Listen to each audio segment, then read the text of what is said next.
And welcome to another edition of the Spoiler Room. Welcome, my friends. Thanks for taking the journey down the stairs and pulling up a chair with us. Tonight, we are taking a look at the big, huge MCU film and probably my most anticipated superhero film of the year.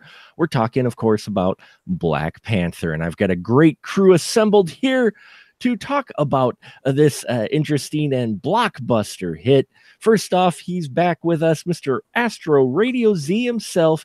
It is Mr. Derek Carey. Hello, Derek. How are you? Hey, Mark. Hey, guys. Glad to have you back in the spoiler room. And next to Derek is the lovely Andrew Shearer. Hello, Andrew. Hey, what's up, colonizers? Well said, well said. And next to Andrew is the bow tie man himself, Mr. Paul Salzer. Hello, Paul. How are you? Hi. Very good. Actually, my ancestors came from the Hermit Nation. So that's right. Paul is not a colonizer. It's that bow tie shit that throws me off every time. I'm actually part Native American, so yes, you were colonized. All of us. That's always the out of white people. Hey, no. My big toenail is Mohawk. Yeah, exactly. I'm not going to tell you the percentage. My toenail is Mohawk. Yeah, shit looks like B.A. Baracus. Wow, this could be an interesting episode. Anyway, yes, Black Panther has hit the theaters, and let's see, Andrew, how would you like to give the synopsis of Black Panther? Hey, sure, man. So Black Panther is actually a king named T'Challa, and this movie is about his struggles with, his duties to his people, and also his role in helping the world at large, because Wakanda, the kingdom, is a utopia and it's badass, and they could help a lot of people do a lot of cool things, or they could just stay cool all by themselves like they've been doing. What do I do? T'Challa, Black Panther. Duties. And of course, since it is a utopia, there are those who have different ideas of how they should rule Wakanda and what Wakanda should do. And we run through a number of characters, including a villain played by Michael B. Jordan called Killmonger. Now, I tell you, when I first saw this film, it was everything I wanted in this superhero film and more. I pretty much enjoyed every aspect of it outside of some of the CGI, but I was truly blown away by the care I thought was taken with this, and just how good it ended up making me feel at the end of the film. This is a feel good superhero film as well, and there's a lot of messages going on in this film, and we'll touch on some of that tonight as well. But I want to go down the line first and just get people's initial reactions of how they felt when they saw this. Paul, let's go with you first. How did you feel after the credits started rolling and you went past the two end credit sequences? First of all, I was very, very excited that the film was actually being presented. I like you, was waiting for it to finally come, because he's just a wonderful character, Black Panther is, and I was just excited to see what their interpretation of it was. As for my first impression of the story itself, I thought it was a well-grounded story. It was definitely in our time, and it felt like it was part of the MCU. I loved that they didn't try to go out of their way with strangeness, and I really did like the fact that we had two movies. We had Ragnarok and Guardians 2 that kind of acted like the palate cleanser. When you eat sushi, you eat the ginger as a palate cleanser. Those two movies really allowed me to appreciate this movie so much more, because this movie was so rich and flavorful, and I'm glad that I had those two movies, because if those two movies were too similar to this movie, I don't think I would have gotten the impact that I had. And that was my first impression of the film as we were going through it. So yeah. Nice. And Derek, how about you after you saw Black Panther? I was to put it mildly, this was the movie I was looking forward to this year, more than just about any other movie, because when it was announced he was in Civil War, I was beyond jacked. And then when he came in Civil War and he's kicking everyone's ass, I was like, dude, I want this Black Panther movie right now. I don't care about anything else. Forget about the rest of this nonsense. And now here we are. We got Black Panther, and I'm mixed on it. I'm probably not going to be as like glowing as all the rest of you are. This is not to say that I didn't really enjoy it, because I did. But maybe my expectations were a little too high going into it. And my main thing with all of these Marvel movies now, and I'm sure this will be disputed on the podcast here, is that they are allowed too much breath at times to just meander. And there was points in this movie that I was really loving, kind of like the social message that was going on, and getting time with these really great characters. And then there were times that just like, man, this could have really just all been cut out. This didn't need to be here. And so my main thing walking away from it was, that was a really cool movie.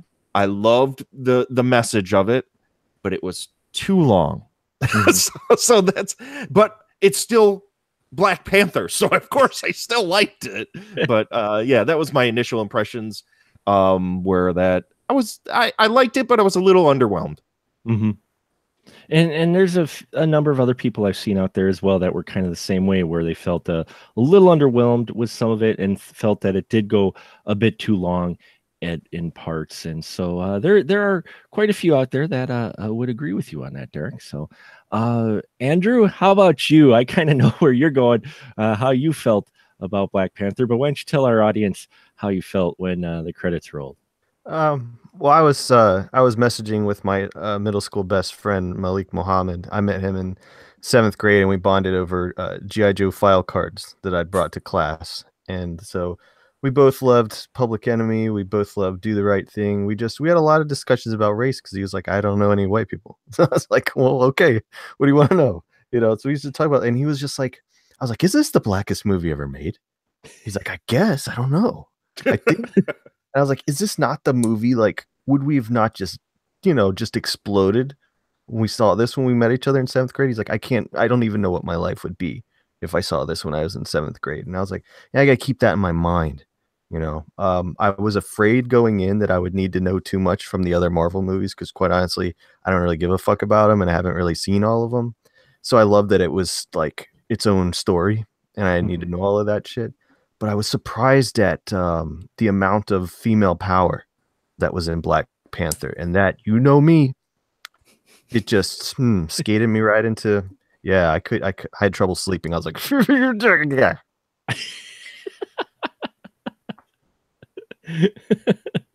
There is quite a bit of strong female characters in this film. That is for sure, which I will say was a very pleasant surprise for me. I really dug that they had that in the script and in the casting, and they went that direction. But at the same time, it didn't feel like, oh, look at us, look at what we're doing type of casting. It just they were just running shit. It felt natural, to the story. Yeah, they were running shit.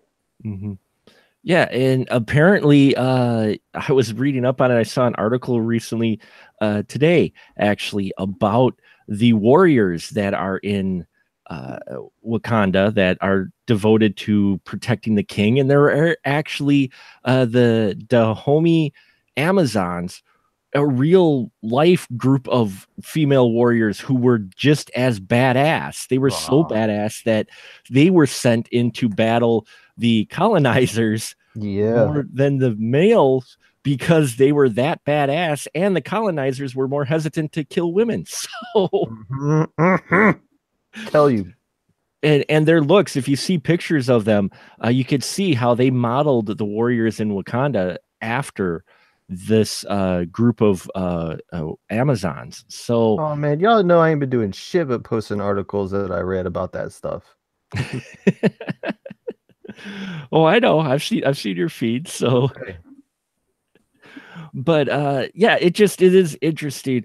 A lot of aspects in this film that surprised me. But rather than hear me ramble on and dig deep into the film, we're going to start off yet tonight and do something a little different. We're going to get the questions that or topics that my crew here would like to talk about, and we'll start with Paul. Paul, what was a question or topic you wanted to bring tonight to the group that we want to discuss about Black Panther?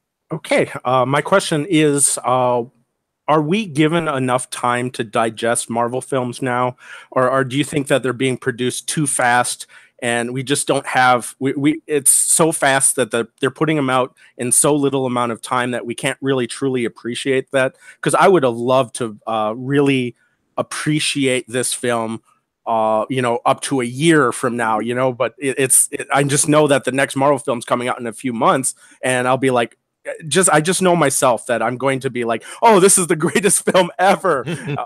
And I'll feel guilty about it. And I just want to know what the panel feels about that. Are we given really enough time to digest Marvel films now? Oh, good question. Do we have enough time to digest Marvel films, and even specifically this film because of how significant it really is? Derek, we'll start with you. What do you think? I mean, Infinity War is already just coming out in May, and Ant-Man and Wasp will be out in July. I look at it, and I look at the Marvel Cinematic Universe in the way that comic books are, because that's essentially what they are, is visual representations of comic books. And think about how fast arcs turn around in comic books. And I know that's not necessarily 100% fair, because you're getting an entire arc in one film, and then we're already moving on to the next thing. But because they are modeled now so closely off of the comic books, they all kind of run into each other. So as a kid, this was what I dreamed comic book movies eventually would become. And I know there are people perhaps even on this panel that wouldn't agree with me on this, but I love it, and maybe it's because I do go to every single one of these, so I know what the through line is for all of the stories. I love that they are just like one after another. I could watch these all day, every day, and be happy. I'd be fine with it. And I love that, it just like they all tie into each other. Now characters flow in and out of these movies. It feels like when I was a kid reading Marvel comic books. Now I get to see them in these amazingly crazy ass movies a few times a year. So for me, I guess maybe it's the same as just sitting and reading a comic book. They're fine with me. I don't feel that any of them are necessarily all that dense that I need a lot of time to chew on them. Maybe I don't go into them with that mindset. I mean, obviously, films such as Wonder Woman and Black Panther have social significance, and there's a lot to chew on in that perspective. But at the end of the day, these are comic book movies. These are movies about people that dress up in leotards and punch each other in the face. So I don't know if I necessarily need a lot of time to chew on these. If I'm going to give you the Cliff Notes version of that entire rambly thing, is I'm glad we get tons of these movies every year, and I'm not getting sick of them. So maybe I'm the outsider, and I'm a Disney mark that just is like, give me more of this shit. I want this stuff all the time. I thought I saw a Disney check stub when we were shooting Hole in the Wall. Now it all explains it. Okay. I may watch a lot of filth cinema, but I'll tell you, man, I am a comic book mark. I do go to every single one of these movies, and I look forward to every single one of these movies. Andrew, how about you? Do you feel that we're getting too many of these? I don't think it would be possible, because Derek did an excellent job of summing it up. The fans of this stuff, the people who are following it, they expect more. They want more. They'll consume all of it, and happily so. And so to make them wait, years, or what I'm saying, it's really kind of unnecessary, because they've got all these TV shows too and stuff like that, and comic book fans are used to getting like monthly fix of all this stuff. So Mhm. you want to call yourself a comic book movie, you have to come with it, you know? But for me, as a movie fan, I can just pick and choose. If that looks interesting to me, I'll just watch it. If it doesn't looks like the same shit as the one I just saw, then I won't watch it, you know? Sure. Yeah, you do always have the choice. Yeah, like Which I like Thor a lot. That last one was really awesome. I'll probably buy it. I own very few Marvel movies. I own more than I thought I did, though, because apparently I forgot about Blade. I have those. Mhm. But aside from that, you know, it's just like I don't like having to remember a lot of stuff. I think origins are more interesting than anything else. Pretty much. I didn't read Marvel comics, but I did read Marvel Universe. Does anybody know what Marvel Universe was? Mhm. It was Yeah. like the index of everybody, and it told like condensed version of who they are and what they do and how they got their shit and all that. I loved that. I like collected Marvel Universe, and I loved reading it like a little encyclopedia. So I think there's something for everyone, and for the rabid fan, they got them too. Yeah, you do, and while I think it's a saturation, I think it's great if for comic book fans that they're just ecstatic to get so many of these nowadays. Me, I don't think we're getting too many of them, or they're coming out too fast on the aspect of chewing on them, because as Derek said too, I mean, not all of them are have stuff that you need to sit and chew on for a while. Now, Black Panther, I maybe like to breathe a little more than Infinity War coming in May. But the issue I have more so with this in kind of regards to how often they're coming out is, and it relates to Black Panther, and I posted it on my wall, is the only thing with the cinematic universe and them announcing what films are coming up is, and I know it's a superhero film, and I know it's just like comics, and you didn't think the guy would probably die in the comics, but still, you kind of lose that edge of peril for your hero when you know that they've been signed on for 3 more films. But you know that also going into comic books as well is that they have a monthly run. Right. Unless there's some big event, like every summer they'll have that big event like the X-Men versus the Avengers or the death of Superman or whatever, it's just going to keep going on. Yeah. They're never going to end it. Plus, they're for little kids, and so why would you send a little kid to watch his hero get killed? That's shitty. That's true, I guess. But for me, like for instance, for the Black Panther scene, I mean, we get that scene later on with Killmonger, showing up and taking on T'Challa and just owning that battle for the most part, then tossing him off a waterfall. And yeah, you kind of know he could come back, but the way it's written, you could easily see someone else picking up the mantle of Black Panther in lieu of T'Challa being around. So I guess for me, it loses a little bit of edge. I get what you guys are saying, and yeah, with reading comic books, you got a Green Lantern unless you get that major event. That whatever peril or cliffhanger your issue hung on, the guy, it'll probably be resolved in the next issue. So there's not that. And plus, much. If you want to see black men die in a movie, there's a wealth of them for you. Yes, I Thank you, Andrew. Wow. That wasn't wow. Also with the character, and speaking of Black Panther itself, and Green Lantern's also a good case for this as well, is that the character set up and created in a way that the character of Black Panther really can never die. Because there can always be another Black Panther, the same way there's always going to be another Green Lantern, because it just passes hands. Right. So, I guess. Go ahead. I was just going to say that, but in this movie, they cleverly took away that safety net when basically Killmonger goes and says, "Just burn it all." Right. Right. And that. Yeah, no! I mean it's a powerful scene where Killmonger comes up, and after he takes the flower, which I loved how they set this up in the beginning, where we get a little back history and origin of why Black Panther is the way he is, and boom, that was it. That's all we needed, because they get their power from this flower that was affected flower power, which was affected by the the vibranium meteor. And now you had Killmonger burn them all. But again, it's comics. You could easily retcon that and go, oh, They'll well, grow some more. Yeah, we had a secret cave. We had a secret cave somewhere where we actually had more of these, or we have sports. You know what I'm saying? So as much as it was, I'm easily sitting there going, yeah, if they really wanted to, so they could easily. Someone's got a basement supply and glory that they're right next to their dope. There's another level. I mean, you know what I'm saying? So even with that scene, I'm sitting here going, while it's cool, I'm sitting here going, yeah, if they really wanted to, they could retcon it because it's comic books. I mean, comic books reinvent themselves like every 6 months nowadays. But now I'm thinking of like a vibranium glow light that would be awesome. So, yeah, it's an excellent question. And like you said, it's for me, yeah, I don't mind as many comic book shows.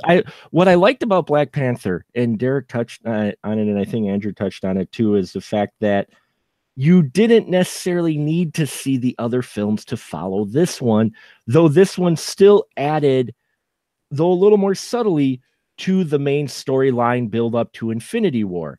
And I liked how they did that because this film, I looked at it, especially going in the second time, watched it and went, you really don't need to have seen Civil War or anything to really follow this story or appreciate it. It is self-contained. It really only takes place in like 2 locations too. Unlike some of the other Marvel films, we've only got Wakanda and then we've got Korea. You know, so Oakland. Yep. Oh, there was Oakland. Yes, there is the Oakland flashback scene. You're right. So 3 in the end. Yeah. 3 and at the end. So there's 3 main locations. But I mean, like what? The one Avengers, they were like all over, they were global, you know, they were globe trotting all over the world or whatnot, you know. So I think keeping it limited to locations as well helped keep the story contained. And you know, it felt like its own movie. And that's what I really enjoyed about this story as well, that they were able to play with that, yet you can see where they're going, especially at the end, which we'll talk about a little later. If one of you don't bring it up, you know, with the setup for basically Infinity War. So Derek, let's go with you. Was there a topic or something that you wanted to bring to the group that you wanted to discuss about Black Panther? Yeah, well, first things first, before I say this, Mark, I didn't stay for both of the closing sequences. Oh, you did. I never do. Never do. I because most of the time they're bullshit. And I am of the mind now that because the end credit sequences for these Marvel movies are literally like 10 minutes long, I'm not going to sit in a theater for 10 minutes to see a 30-second sequence that I'll just pop on YouTube and it'll be on there within like a week.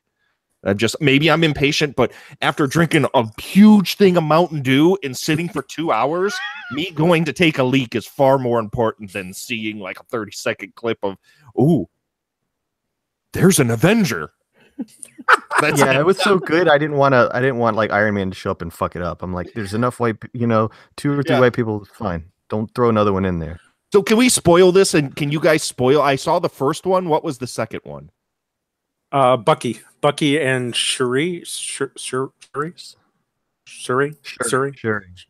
Yeah. Shuri is basically what you got is Bucky comes out of a hut and Shuri is there and she asks how he's doing and he says better. So it's implied that they've helped take out his programming, whatever. Oh, okay. Like, the programming that he had, the triggers. Can we just like here, not to I don't mean to drag my section out here any longer, but by all means, can we just get rid of Bucky already? End the whole Bucky storyline. I'm sick of it. Dude, you're not the only one. The fact that at least let him and Captain America fuck. Get it over with. Have them fuck. Let them get married and go away. I'm done with the storyline. Well, I mean, come on, freaking Civil War, the whole setup of Civil War in the movie universe is the fact that it was from the bromance of Captain America and Bucky. Yeah.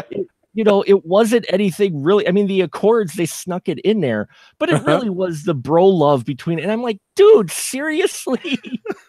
Okay, I'm sorry, I didn't mean to derail this, but I mean, it's okay. But yeah, I don't. That's one thing I just don't do anymore. I don't stick around for the end credit little blurps. I'm sick of them. I'm just like, I think Guardians started a good precedent by making them happen very quickly, by not making people wait until the very end of the film to see them.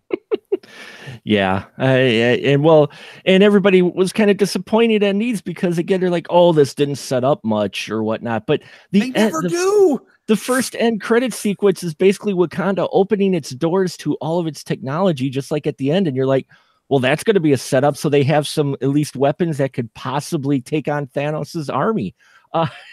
No. So they're opening. Well, they're opening up that door to so that by the time we get to probably Infinity War, at least hopefully some of the bigger cities have been a little bit more advanced thanks to Wakanda's contributions. Well, see, I was more.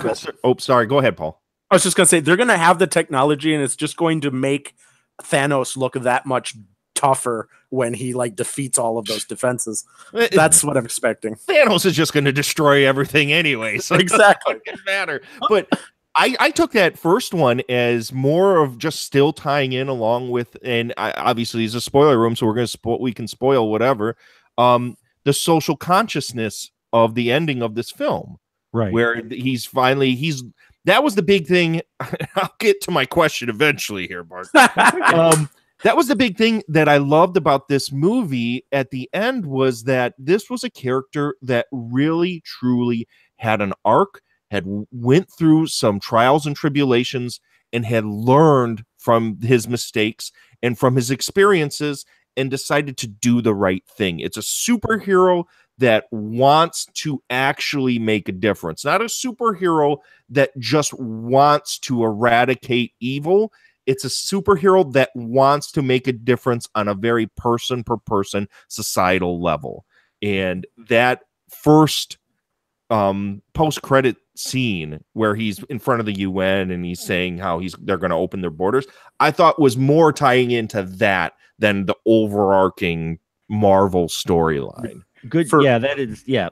And you get that fun little line where what can farmers contribute, and the whole audience and he are in on it, like, oh, we got something to show you. But to me, that whole thing of T'Challa and Wakanda are very much in parallel with each other, because Wakanda and T'Challa have to balance the traditional ways along with responsibilities of today. And they also try both to find their place in the world. And just as in this movie, T'Challa finds all of those answers, I think they needed that cutscene to basically show or finish off the parallel with Wakanda, I agree with you, Paul. That's exactly how I took it too. Yeah. How about you, Andrew? You've been a little quiet, but how do you think you felt about that little end credit sequence? And did you think it kind of added to the commentary and the arc of the characters? Yeah, it was a good ending. Like, I almost didn't stay, and I was glad that I did that for the first one. I didn't see that other one, but again, I read about it and I was like, who's these? Like, I didn't even remember anything. You know what I'm saying? Like that doesn't mean shit to me. So, okay. So nobody needs to know anything about Bucky. All you need to know is Bucky and Captain America have been meaning to get it on for movies now, and they just need to get it over with. Well, that slash fiction is out there. What is the URL of that, Andrew? I'm typing it in right now. Oh, shit. That's not me that would know that, but I would read it if somebody gave that to me. So fans of the spoiler room, get a hold of Andrew at godzorrific.com and send him all the Bucky slash. I think the URL is I'm Bucky, I'm here to fucky.com. I'm Bucky and I like to fuck. I like to fuck. I'm raring to fucky. Wow. Okay, Mark. So here's my actual question, Mark. Okay. And topic I wanted to bring up sure. Is, and maybe it's just an overall topic to think about when concerning not necessarily just Black Panther, but all of these superhero movies, that now we've reached a point where these companies are no longer super concerned, and maybe it's because of the length of the films and there's a lot more character stuff in them, with having these superheroes be masked and in full costume. Now there are all these sequences now within these films where the characters are in their costumes are full CGI, and we no longer get really any hand-to-hand combat with people in outfits anymore. My main thing, if I was going to gripe about anything, obviously past the length of the film, was that the final battle of this film fell flat for me because we were watching two CGI characters fly around. And I was wondering, and I wanted to present to the panel, do you think because it's so easy for them to just do this now that we're kind of losing out on a little bit of the person-to-person tactile interaction in these final epic battles, that now they're just becoming these big CGI extravaganzas where really it feels like nothing's at stake and everything's just kind of flying all over the screen? That's kind of what I wanted to bring up. Do you think the CGI is just, they've gotten so used to doing this now that it just kind of, it loses all its impact? That's a good question. Let's go to Andrew first with that, because I know CGI puts him to sleep. Well, yeah, it does. In a lot of these movies, I do nod off, but Black Panther, I didn't, because I cared so much about what they were doing and what I was seeing. I was just so blown away by the whole experience that that part to me, I was just like, this is exciting. But it's also kind of par for the course with kids' movies. Let's face it, and that's who the audience for this really is. It's not us. If got to kind of keep that in mind. They're used to seeing that. They're used to playing video games and all the other stuff. So, Rachel Morrison, the cinematographer, is the same one that was with Ryan Coogler on Fruitvale Station and in Creed. Creed had awesome fighting scenes. So had he had full reign and been able to do it and turn in the kind of movie that Marvel wanted, and given license to have the fight scenes like the ones in Creed, probably would have done it, but I think Marvel just fucking, what is it, 2018, 6 years ago, would have just went, no way could we even do Wakanda, no way could we even tell this story, you know what I mean? So I think as time goes on, these effects will get better, and as successful as some of the indie directors will go, they may give them a little bit of wiggle room to make their own style come through. But as long as these movies all have to match each other, and there's certain things that they just have to be like this can't look and feel too terribly different from the Avengers or Thor or any of that other shit, you're going to continue to see that. And audiences obviously don't give a shit. No, they don't seem to anymore, because it's become the more standard. And after 10 years now of MCU films, you have a whole generation of kids who have grown up on these films and are used to what they're seeing, the CGI suits and set. And I will say most of the CGI looked good in here. There is some spotty effects when you get into the bigger stuff yet that maybe they were pushing to the timeline.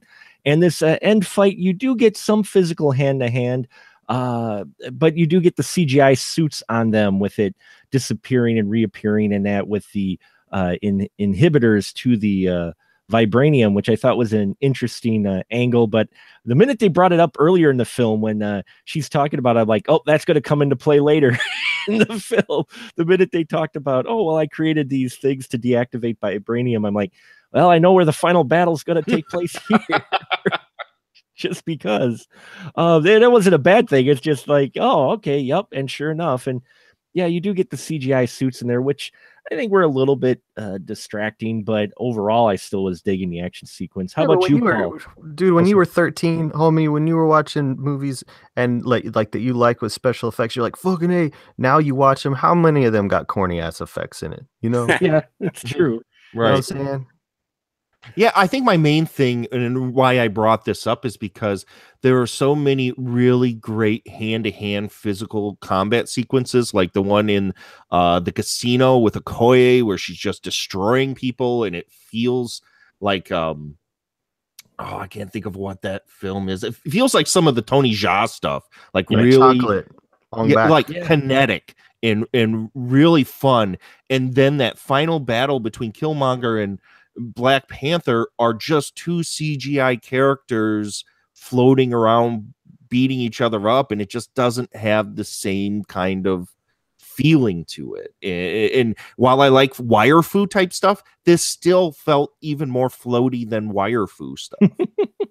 The fight earlier between Killmonger and T'Challa was so much more, I think, impactful, not just for where it was in the film, but the fact that it was them out there just beating the snot out of each other with weapons and shields. But it felt real. And you're right. All that the casino fight, holy crap. I love, that's one of my favorite sequences where she's just beating the snot out of each other, out of everybody with that spear. And the music fed along well with that. Yeah, that was great. Paul, how about you with the CGI in that? Well, I think the problem was that they painted themselves into kind of a digital corner because of the fact that they set up the scenario where, they had nanite suits. Mm-hmm. And it was really cool that the CGI effect of him storing the kinetic energy and being able to use that. I loved that. But in the final scene, when they had to have the nanite suits fail, like Mark had suggested, they needed it to kind of like fail in different places and then come back. I think it would have been too expensive for them to try to make that in a regular type of an actual practical suit doing that, or it just would look like really fake that the hole was always there. And so I think if they should have just changed the scenario where the inhibitor would eliminate the ability of the nanite suit to absorb the kinetic energy and stuff like that, and not have it fail like that.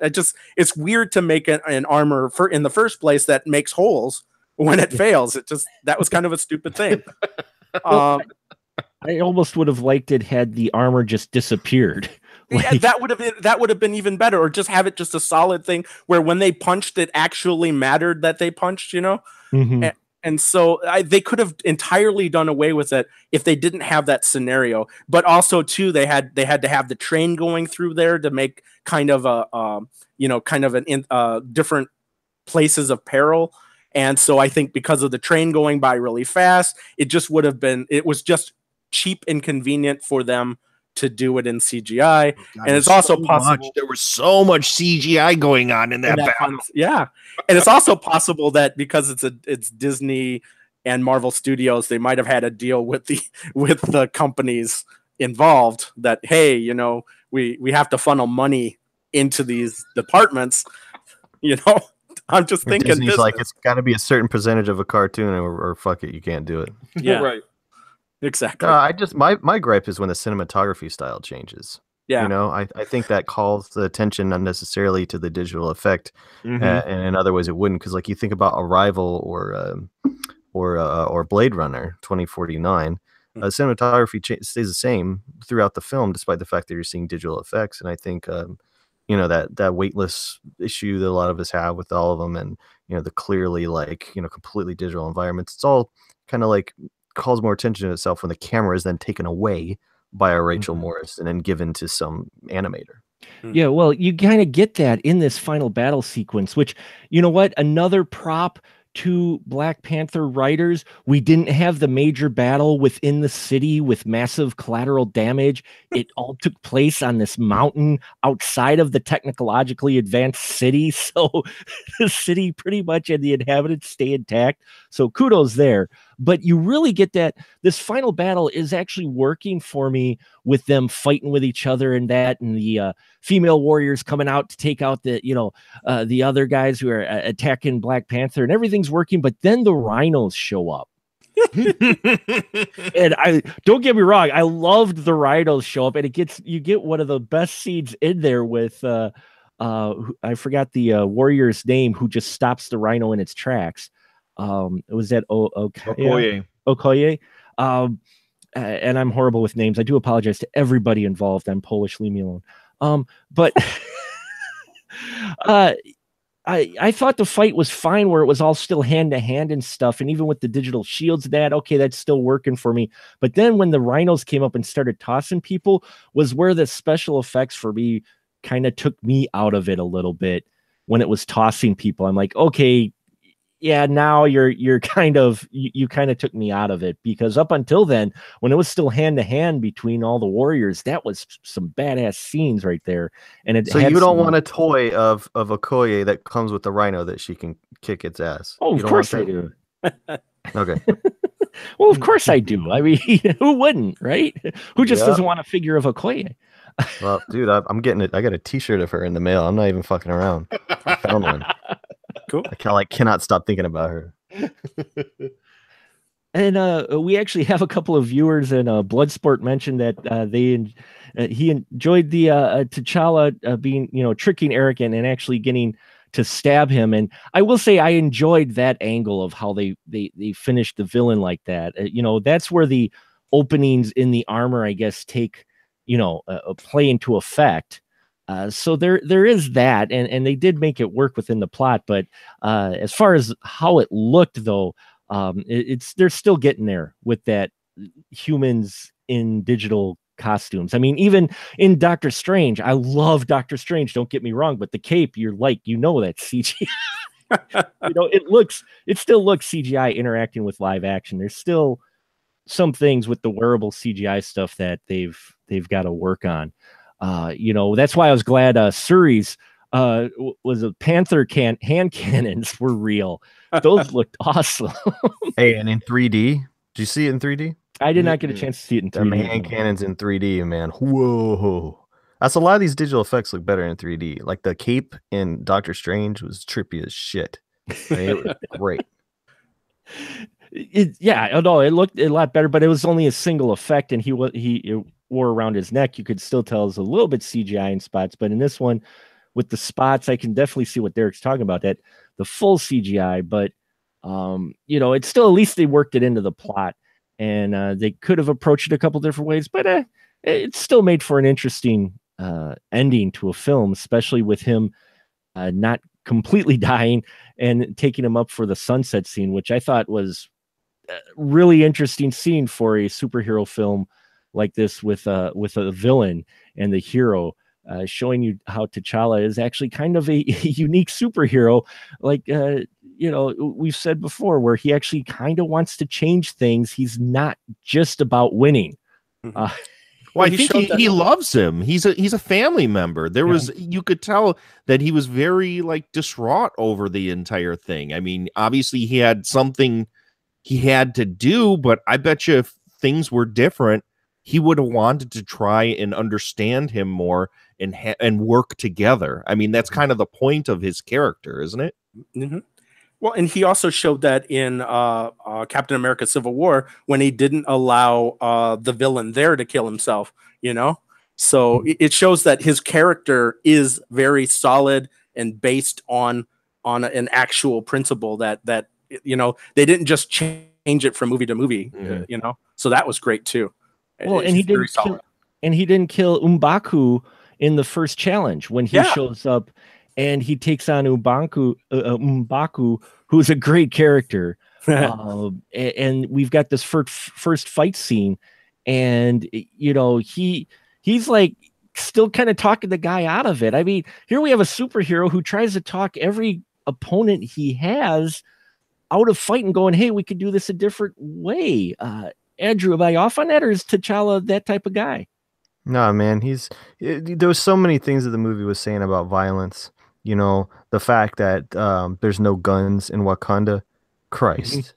You know what I'm saying? Other than hand cannons. Well, you know what I'm saying? They're not a gun-based thing, And they said something about guns being primitive. It's like she based those hand cannon things on the drilling technology that they had. So, the sonic drills. So yeah, it just, to me, that they were saying a lot with those things, and his the Killmonger's philosophy versus his philosophy. I mean, it's not. There's gonna be people writing papers about this. I mean, there's so much more there than really needed to be. Like, it could have just been a fun movie and still been a very important one. But the fact that there are these layers to it, and children could still enjoy it, that just shows it's a brilliant what it's been done. Well, I mean, and you have those themes throughout this film in fighting.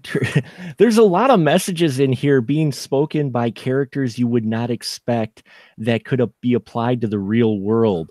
Like there's the discussion between who is it between Wakabi and T'Challa when they're out by the rhino pen about immigrants and that, and the conversation they have, I'm like, wow, I did not expect this kind of discussion to be within the middle of this superhero film where you have the type of dialogue going between the two sides, between T'Challa, who is considering it, and Wakabi was like, yeah, if you invite them in, you invite all their problems. Like, wow, that just sounds like 5 different people you've heard on the internet.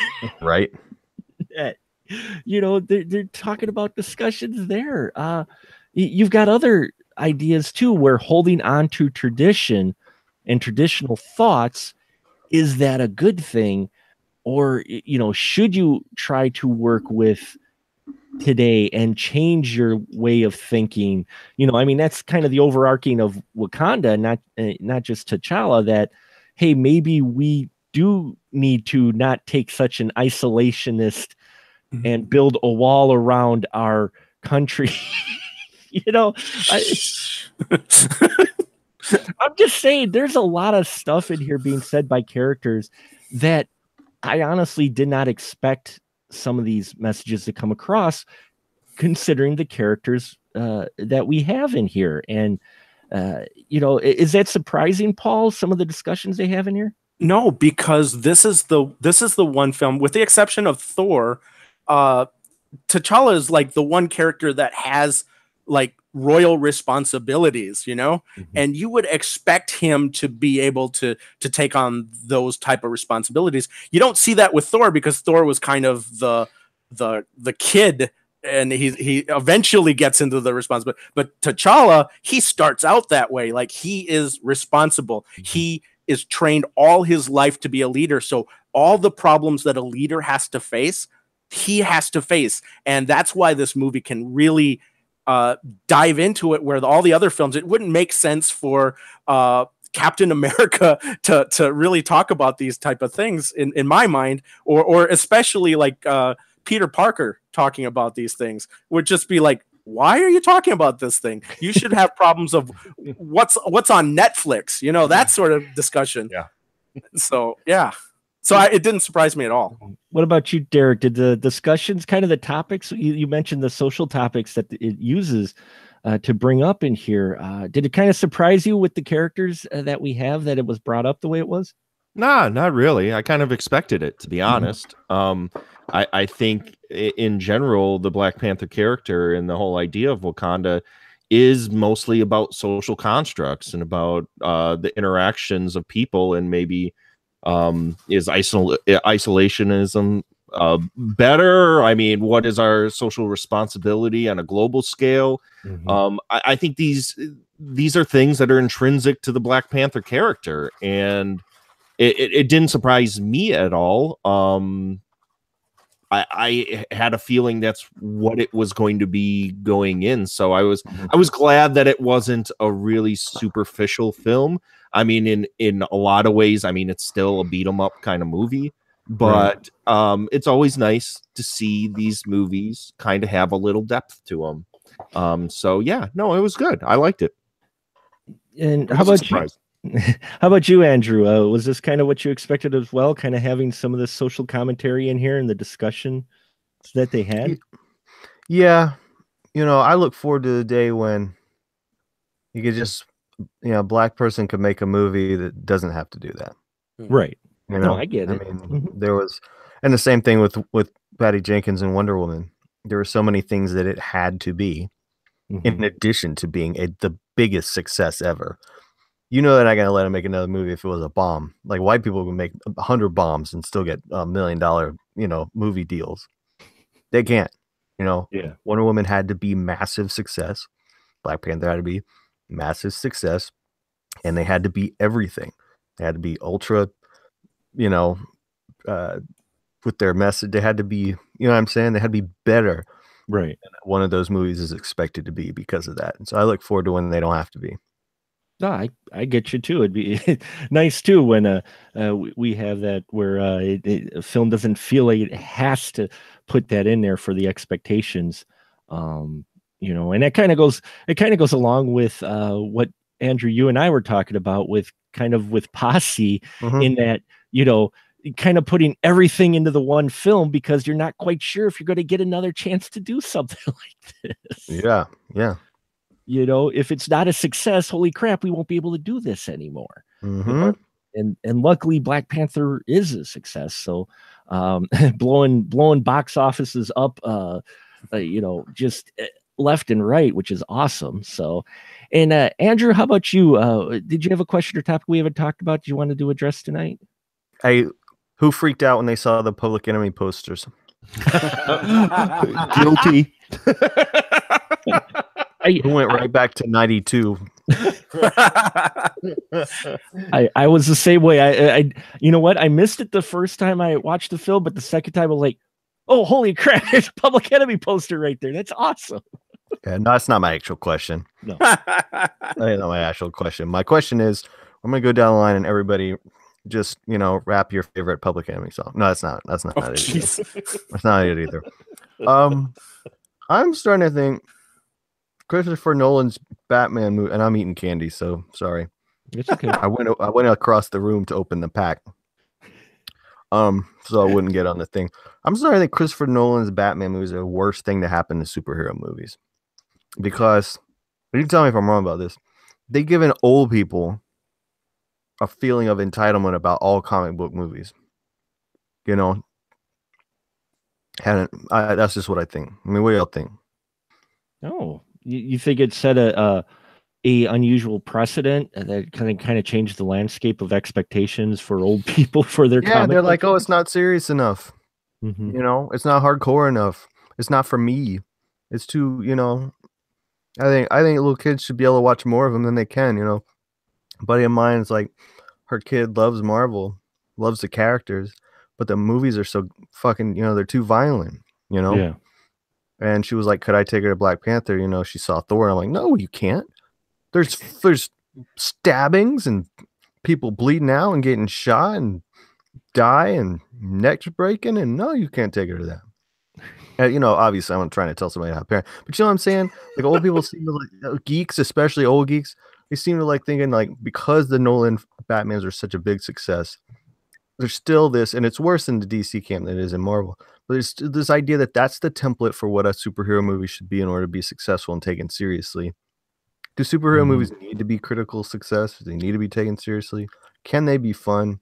And is that still the high mark of what a superhero movie should be, period, across the board? Or should old people kind of go fuck themselves and let kids just have fun? Derek, should old people just go fuck themselves and let kids have fun? Or I mean, they gave you Logan, They did give you us can have a Logan. Logan here and there. You can have your Punisher and your Logan. Christ. Well, there isn't that saying, never trust anybody over 30. I mean, for no reason. So fuck the old people. Completely, of course. I'm going to be a weirdo, and the Christopher Nolan Batman movies really, in general, don't do it for me. Mm-hmm. They just don't. That's why I like these Marvel movies. I like my superhero movies to have whimsy and fun and be fantastic and be serious when they need to, but they're escape for me. And some of my favorite superhero movies are just that. They're out there, they take chances.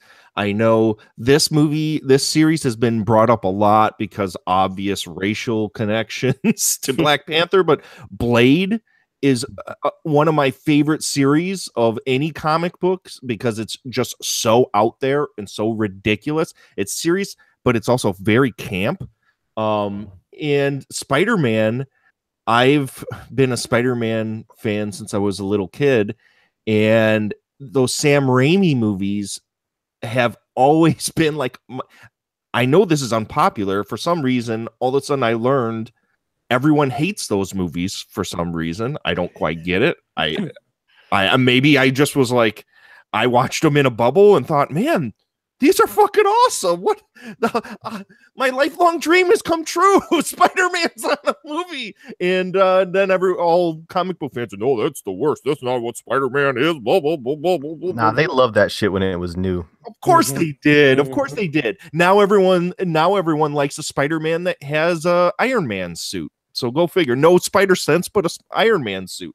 But anyways, I personally would rather go for something like what Marvel's doing right now, where each movie kind of has its own identity, but also still has a through line to it. I mean, the movies are different from movie to movie. You got Thor has its own kind of identity, even though now it's starting to go into more of the comedic areas, and Ant-Man is different than this is, and different than the Captain America movies are, and I kind of dig all that shit. But a big thing, which is funny why you brought up the Christopher Nolan Batman movies, was, and I thought this as I was walking out of Black Panther, was that here we have a character that basically he can do anything in the world because he has the resources in order to do so, and he chooses to help people with his money as opposed to his fists. And we have Batman, probably the most popular superhero in the world. I mean, barring a few other characters like Spider-Man and other things like that. And he chooses instead to use his money to make his fists better. Mm-hmm. So I personally, I'm going to tell you this, and this may be wildly inappropriate and unliked. Fuck Batman. Black Panther kicks his ass in every fucking way, shape, and form. It's just like, what's the better message here? Mm-hmm. Well, they should improve. They should improve every time. The 2018 character should be more like Black Panther. The Batman is old. Batman is old school, and he still is old school in his ways of thinking. Now, I'm a huge Bat fan, but you make a very good point and a very good argument. And I would say, yes, if you want to put them up against each other, Black Panther is by far the better superhero than Batman. But the Black Panther, especially we get now, is of a different era than Batman, and they just haven't felt the need to change him yet, Batman yet, because every time they start to, the fan base goes, oh, Yeah, but you know what, man? And I know I told you this before, and you want to talk about unpopular opinion. This is why I think Batman Forever was the best one, because it showed him as being nuts. Batman is nuts. I think that's the whole point of the character. He's totally like a schizophrenic. He was nuts in that movie. I like that one. Like as a grown-up coming back, I was like, right, exactly. Fucking weirdo. Batman is nuts. And, he was, man, in that one. Weird. He's fucked up. He just really was fucked up. Even with Black Panther 2 is not a screwed up superhero. Big DC issue is a lot of people have is that most of the superheroes there are screwed up, and even many of the superheroes in the Marvel universe are screwed up because of some tragedy or whatnot. And while we did have the tragedy here of his father dying, Black Panther in general, though, did not go all psycho because his parents died or go on some huge, his dad go on a huge violence bender. Instead, he's got to go back and lead his country, which I loved. I loved the fact that we have a character here who has had loss, but it did not damage him in some way. But he was also raised by that parent. I mean, he had two loving parents that, did raise him and gave him all the opportunities that every human being should be allowed to have. And that just goes to show you what happens when humans are able to have all the opportunities that they should have, Which made Killmonger even that much more of an interesting villain as a counterpoint, because in a lot of the MCU films, the villains are like just, the superhero with maybe, slightly different powers, but still, but here we get some depth with Killmonger because he's from a different environment where he didn't have anything. And so he fought his way everywhere because that was what he had versus T'Challa. And so I thought these two were really interesting polar opposites, and how they approached the problems of the world and solving said problems was also reflected in that environment that they were raised in. Yeah, because like T'Challa prefers to work together with women, and Killmonger wants to choke them all. Mhm. Right. Yeah. Killmonger was from Oakland, and that's exactly. Are you making generalizations about people from Oakland, Mark? No, He I'm learned- saying that it's a rough environment.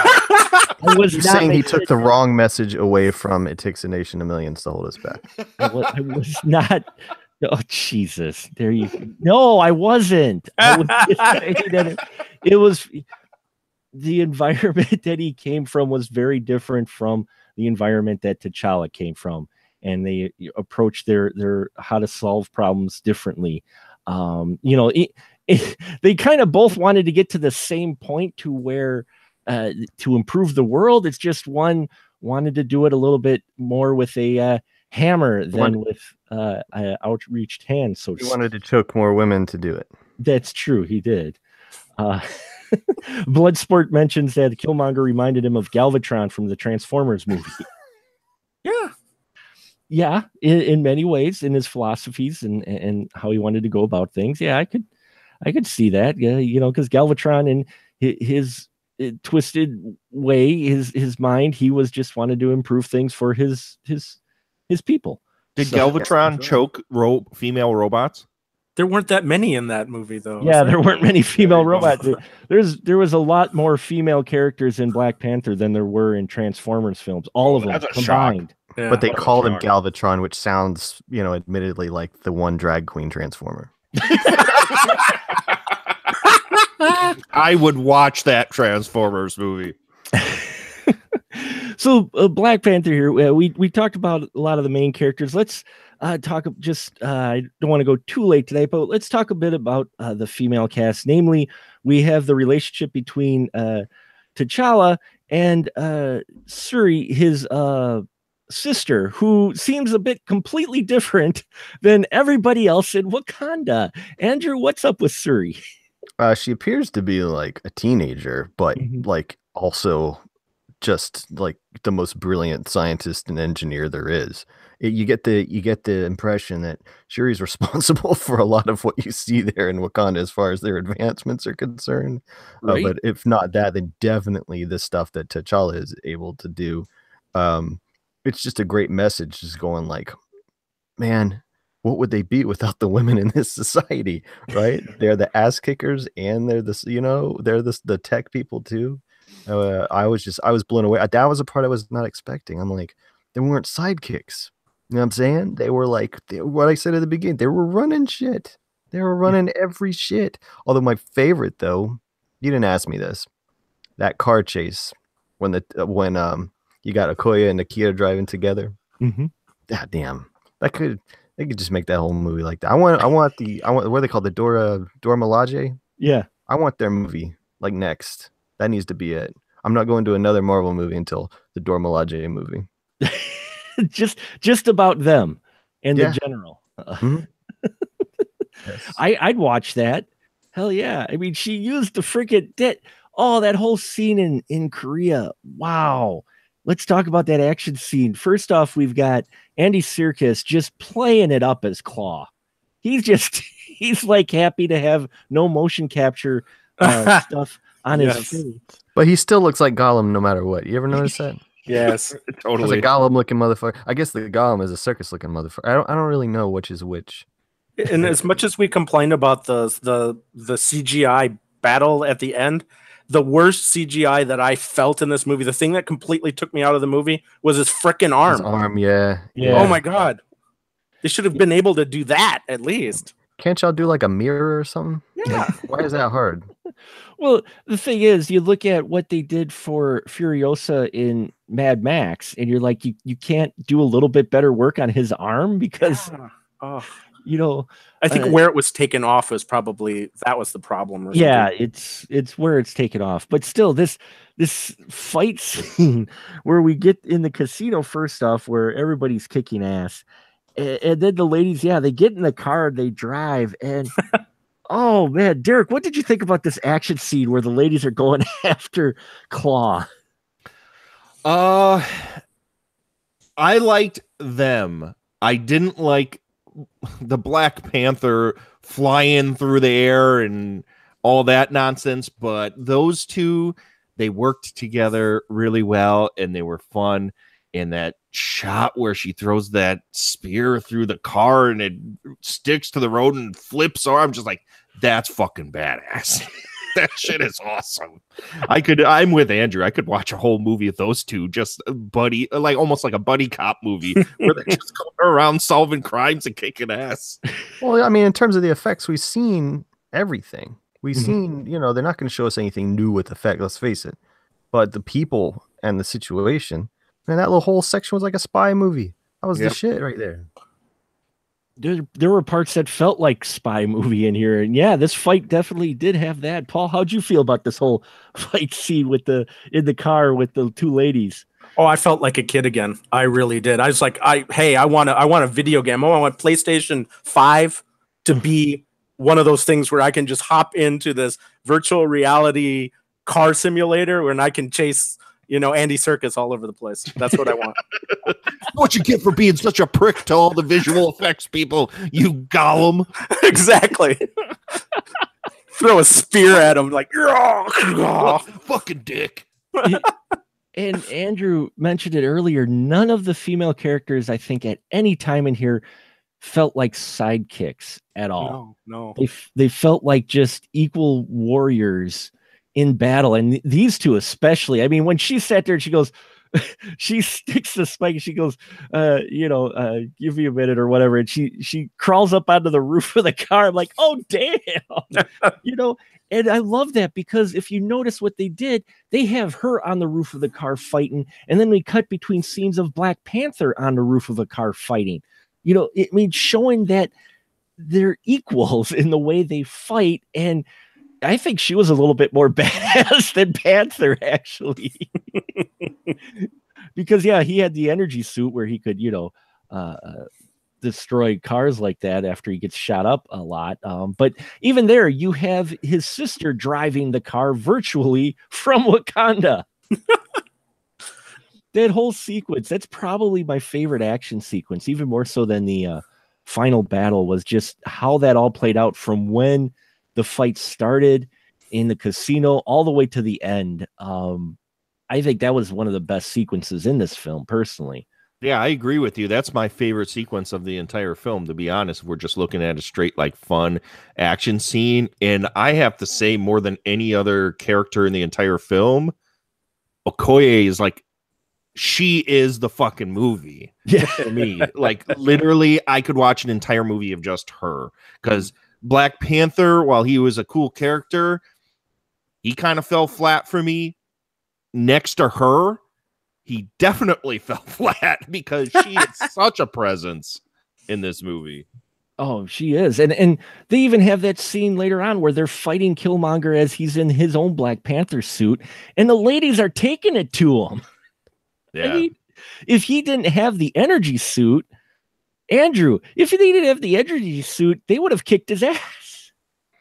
Yeah, I mean, but that's part of the character. That's the superhero thing. A lot of superheroes got that kind of flaw or that kind of special thing that they got, but that was why it was so great where they shown them take that away from him in those challenges, where they, he's stripped of all that shit and he just has to fight. It was important to see that and see what he could really do on his own, just for illustration purposes, Yeah. But it also wouldn't have been believable for them to have been his honor guard, the king's honor guard, had they not had the capability of being able to take down the king himself. Because why need an honor guard if the king can just, they have to be more powerful than anything that can take out the king.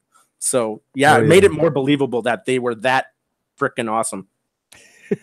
The best Secret Service. And I have to ask, because we have filmmakers here, did they add a little extra sound or something? Because every time they pounded the spear to the ground, I got chills. Every single time. Of course they did. Of course. It's called sound design. Well, yeah, I know. That's what made it so good. I mean, every time they did the 2 beats on the ground like that, I'm just like, oh man. Yeah, but they didn't overdo it. Like in Scream, every time a knife comes out, you ever notice it sounds like a dump truck plowing into an aluminum plant? Yeah. Yeah, they did. Oh, go ahead. No, I was just going to say that the whole aspect of the spear is that makes you believe that that's also made of vibranium, and that, that's what they were kind of doing, is that channeling that whole power of vibranium. Yeah, well, I mean, and they bring it up later too that the spear could take down a tank. Because it was basically a sonic gun. So cool. The production design in this film was amazing. The way they had the weapons and the outfits and just everything. Derek, what did you think about the design of Wakanda and their technology and such, and how that all worked? The idea of it was really awesome. The execution of some of it was a little overwhelming. It just seemed like a bit much, but I guess that's kind of the point. I wish we could have explored Wakanda a little bit more than the one street in town. Right. And then the really bad CGI cliffside where they have their battles. But I think his like James Bond lair, his Bat Cave was pretty cool. I hope in the next Black Panther movie we get to explore Wakanda a little bit more, to be honest. Yeah, it would be cool to explore that city, because we just get the top surface kind of look to it, and you've got the different style of ships too, like the ones that kind of look like dragonflies. I thought that was cool versus the transports. But yeah, I would like to see more than just the one street of Wakanda. Andrew, what do you think of the production design overall, with the way they designed the weapons and the feel and the costuming and such? Well, this is supposed to be science fiction action. These movies, I think, technically is the category for most of them. And that really felt like some for real sci-fi world building to me. I like that because, the older Marvel movies are all seem to be set in familiar locations and stuff. And, and then there's, of course, the ones in outer space and all that shit. Asgard. Guard your ass. Asgard. I wear my Asgard. Nobody gets me in the ass. Sorry, it's late. So I enjoyed that. It made me think about real science fiction at that point. And I was like, I'm reading a lot of these articles about Afrofuturism and all of that. Like, holy crap! There's so another mega layer of things that they're putting into this movie, and just think about like, all right, well, how many tons of white movies have we seen and white characters have we seen inhabit these worlds that we've never seen before? And every time we get to them, we're like, and Whitey's here. Look at this wonderful imagination we're using, and we can't imagine anybody but white people here. So, yeah. I mean, y'all know I'm telling the truth. It's true. It's true. All these mind-blowing stories are like, we can think of anything. Look at this crazy ship we came out full of whiteys. Some limited-ass imagination right there. Paul, how about you with the production design of Black Panther, the design of the ships and the technology and the costuming and such? I have two things. One, I'm going to talk about the costuming. I watched a documentary online about the costumes. I love the fact that they took actual real world tribal design things to influence the various tribes, because they tell you right off the bat, there's 5 tribes that make up Wakanda. And you really get to see that in the design of the people. That you have people, some people with neck, rings. You have people with certain types of designs in their outfits and stuff like that. I love the fact that they went to real world things and then tied that in, and it just made it that much more grounded. And the second thing I wanted to talk about was when the trailer came out, a bunch of people were posting these things that said, oh, it's possible that Black Panther might be set in the future. And I'm like, no, Wakanda is like one of the most technologically advanced societies on the planet in the Marvel universe. And so I knew it wasn't going to be set in the future, but the design was so good and so futuristic that people believe that, oh no, this movie has to be set in the future, because there's no way that, they can make that believable kind of city looking thing so futuristic. So those are my two comments. and for me, I liked it really felt they put care in the design of the production of the super futuristic city of Wakanda because it felt like just like the mentality of many of the people there to where they were holding on to tradition, even though they were working with completely modern and futuristic technology. They still worked in tradition into everything they did in their architect. You've got that one skyscraper that kind of has the hut design built into the side, like you would have seen maybe in a tree or something, in a tribal type setting, in the rainforest. Only here it's on the side of a skyscraper that's still futuristic looking. And like you said, the design of a couple of the ships look like kind of like dragonflies. And you've got the paintings in the bat layer, if you will, the cues area, series work area, where you've got the painting that feels, traditional painting, worked into the technology. And I liked how they did that because it fit. They built this world very well. Yeah. And it didn't look like Stark Tech, which was hugely important to me, that it didn't look like Stark Tech, that it looked like something that they would design based entirely on vibranium technology. They based it entirely on that, and it seems so believable. If they would have incorporated things from other movies, it just would have been like, okay, they really, vibranium wasn't as important to them, and so forth. And the fact that they didn't do that was just a huge plus. Yes, it was definitely a plus, and it really just kept it standing on its own, and I loved it. I loved the visuals of this film, which it might have me going back another time in the theater. Thank you, Movie Pass, to go see it again. So I just want to mention, I think the music, just really quick, the music in here felt, and I may be off, and Paul, I'll ask you real quick, it's probably my last question for the evening, is the music in here different from many of the other Marvel films. This one, the music felt integral into almost every scene, and it felt like it was actually adding something versus just being background noise. Would you say that was true with this music, Paul? I would agree that it did add to it, but I always felt that movie scores in most of the Marvel films have been pretty spot on. So I just think they continued their trend for me. But you're right. I mean, this film does incorporate a lot of the sounds that you would expect, and I enjoyed it. It really felt very it also felt a little bit traditional, and then also had a modern tinge to it. It's like, wow, they had this huge beat, but then they incorporated it with voices and stuff like that, and so to me, again, it wasn't something new. It was my expectation. Had they done a poor job of it, I would have hated that part. I expect it every time I go. I expect that level. See, and I think some of the Marvel music has fallen flat for me and just been background noise to the action pieces, not really added much. Derek, how about you with the music in the film? Well, you can thank Kendrick Lamar for that. I mean, he's the one who came up with a lot of the music. And if you're familiar with his music, it's adventurous. It's hip hop based. There's a lot of big beats, but also it's traditionalist in a way that it recognizes its roots. So, I mean, you can definitely see where that influence came.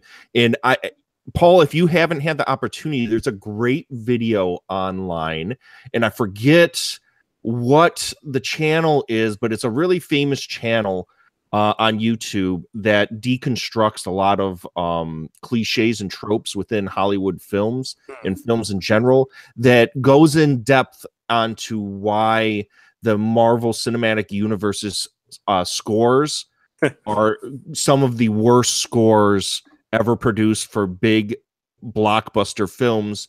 And it goes into the fact that a lot of the themes within them in other films, like outside of the Marvel Cinematic Universe, how people can actually hum some of them. But then on the street, when asked, the biggest movie of the last few years, the Guardians of the Galaxy, outside of the original soundtrack, can you hum an actual song that came off of that outside of the music that was generated for that, or a Thor movie. What was the theme of a Thor movie? Mm-hmm. What was the theme for Spider-Man? What was the theme for Iron Man? You can't. I mean, because it's all background music. So, I mean, it works for the movie, but it also isn't, it doesn't give it the sort of character that we're used to in some of these other films where Black Panther, it sounds like they were trying a little bit harder to give it that kind of flair and character, where if you contrast it with, like, say, the Avengers movies, yeah, I would be thoroughly shocked if you could hum even 2 bars of a song off of the Avengers. So look it up. I forget what it's called. I think you'll love that video, Paul. It's a really interesting one. Yeah, but yeah, I love the music, and because I like Kendrick Lamar's music. So I mean, it was cool to get him involved and finally give one of these Marvel movies some, like, musical identity, because most of them just don't. No, and maybe it's because they're working up to Infinity War, and so they can blend all the themes together and they'll fit. Who knows? But I totally agree with you. Oh, there, that would be a hot mess, though. Yeah, it would be. But that movie, well, I'll say my opinion for another day. Andrew, how about you in the music? This is good. I mean, I got the soundtrack in advance, but I was just like, this is great. But, like, I didn't realize there was also going to be, a composer involved too. So the way that it's the same guy that did his other movies, Swedish guy, I don't know his name, but, like, the balance between the two, when it was like the hip hop stuff didn't call attention away from it, and didn't go like score, here's a hip hop song. It wasn't like that at all. I mean, it was really seamless. I thought it was great. Yeah, I thought it was great too, and probably one of the best, if not the best, soundtrack to actually come out of the MCU films. I'm definitely going to be getting it because I'm a big sound guy, big soundtrack guy, and this one is it's awesome to hear and see it integrated. I mean, for me, the one scene where we go back to the casino where Okoye is kicking ass with the spear, the music immediately sets up that character and brings you into that action, and it's just, yeah. So I'll stop music geeking now. But also, something my son noticed was there's a difference in the music on how they handled it between T'Challa and Killmonger. T'Challa had a more classical orchestral theme, and he noticed that when T'Challa took, like, the throne in that, the music changed to where it was more of a modern type feel to it. And I'm like, oh wow, that's pretty awesome. And I might have to pay attention to that again when I see the movie again. So I think we're going to wrap it up tonight on Black Panther. Yeah, folks, go see this film. We'll go down the line real quick and have our panel here give their final thought on Black Panther and also where you can find them at. So Derek, go ahead. My final thoughts on Black Panther. I am extremely happy that they made this movie. I think that it's a character that has a pretty long history with Marvel, not as long as maybe some of the other characters that we're used to, like Spider-Man and things of that nature. But it's good to see something different come out of the Marvel system. While I don't feel it is as radically different as a lot of people think, it's still nice to see something that's not the Avengers. Yes. If anything, I am thoroughly sick of seeing the Avengers. I like what they did with the last Thor movie. I hate everything they've done with Hulk. Iron Man, I think we're ready to phase Iron Man out. I just watched the first 2 Iron Man movies this weekend with my girls, and they still hold up and are great movies, but we don't need any of that anymore. I'm glad we're starting to phase out some of that stuff, and hopefully Infinity War does that, where it kind of phases out some of these old characters because some of those actors just don't want to come back anymore, or they're done with all this, and we start getting a new crop of different, weirder characters. I love that that's going to start happening. So I'm really glad they made this. While it wasn't 100% exactly what I all was hoping for, I still enjoyed it. I'm still going to go see it again. I'm still going to support it. It's good. I mean, I know on my podcast recently, Mark, we had talked about the American Ninja movies being like pizza, where there's really no bad pizza unless you put olives all over the thing. Then you're just like, but these Marvel movies are just like, man, I can watch them all. I love them, even when they're except for Thor 2. That movie's awful. Yeah, but I liked it. It was good. So sorry I rambled on about that, but you can find me on the interwebs at astroradioz.com. You can listen to Mark, you can listen to Paul, you can listen to Andrew, you can listen to all of us talk about much filthier things than Black Panther on my podcast, Astro Radio Z. You can find it anywhere where you find podcasts, even on the YouTubes. So go check it out. And thanks for having me on, Mark. You bet. Andrew, go ahead. Hey, my name is Andrew. If you like watching some empowered ladies running shit, you might like some of my movies I make. Just search for Gonzorific on Amazon Video, Instant Video, GONZORIFFIC. I've made the 2-star movie Space Boobs in Space, among other things that the conservative dudes really seem to hate. As far as Black Panther is concerned, I'm really happy that everyone came out for it. And I love that this movie the whole world is going to be watching it and is watching it, and what that's going to say, because honestly, the United States needs some things that make it look good to the rest of the world right about now. But also, I really hope everybody shows up for, Get Out was a huge box office success. Black Panther is a huge box office success. I hope to see it continue with Wrinkle in Time, which is going to be coming up here, I think, this summer.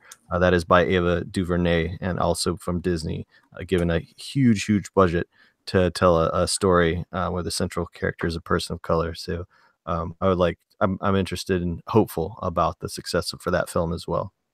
Awesome. And Paul, how about you, sir?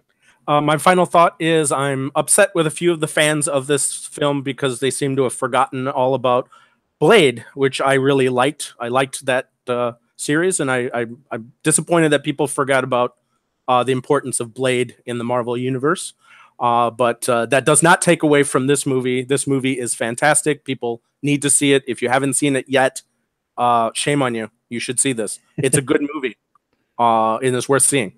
It's a great character. Always was a great character, and they did not make this a bad character. So they did a very good job. As for where they can find me, you can find me on the Film Jerks podcast each month, as well as on Facebook at the Forsaken Ferret Filmworks page. And I also invite everyone to go to learn about the Northeast Wisconsin Horror Film Festival at newhorrorfest.com. Fantastic. Please make sure you check out all the work from all these fantastic folks who have been kind enough to come on our show here, The Spoiler Room, to discuss Black Panther. I love the film. I may go see it again. Yes, go see this movie. It's a good superhero film. And as I've been saying all along, the best superhero films for me are the ones that make you forget you're actually watching a superhero film and that you're just watching a really good film. And that's what Black Panther does. It makes you realize you're just watching a really good film. So go out and check it out. Thank you all for being on the panel tonight. And I think tonight we'll just say it's easy. What? I'll just say I'm going to mute my mic. Wow, okay. I just went and muted my own mic.